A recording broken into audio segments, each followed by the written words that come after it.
ఒక ఆమె ఉంది, నాకు తెలిసిన ఒక ఆమె ఉంది. ఆమె ఒక ఆత్మీయ సంఘంలో రక్షింపబడింది. మంచి ప్రార్థనా పరురాలు.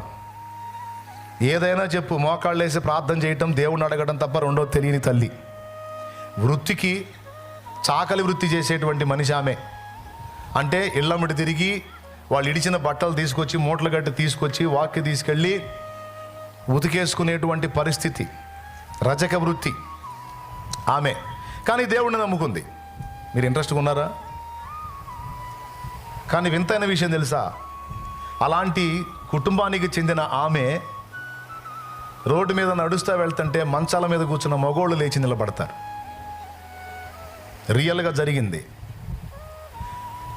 మళ్ళీ ఈ కులం ఆ కులం అని లేదు. ఆమె ఏ బజార్లో గుండా పోతే ఆ బజార్లో మగోళ్ళు మంచాల మీద కూర్చున్న వాళ్ళు, అరుగుల మీద కూర్చున్న వాళ్ళు కూడా లేచి నిలబడతారు. మళ్ళీ ఆడ మనిషి ఆమెకు ఒక కుటుంబం, భర్త, ఆమె సంసారం ఆమెకుంది. కానీ ఆమె పోతుంటే వీళ్ళు లేచి నిలబడతారు. ఎందుకో తెలుసా? ఊరు మొత్తానికి తెలుసా ఆమె ప్రార్థన చేస్తే దేవుడు కదిలి చేసిన కార్యాలు ఆ ఊరిని గుప్పుమని ఎలా చేశాయి. దేవునికి స్తోత్రం కలుగును గాక.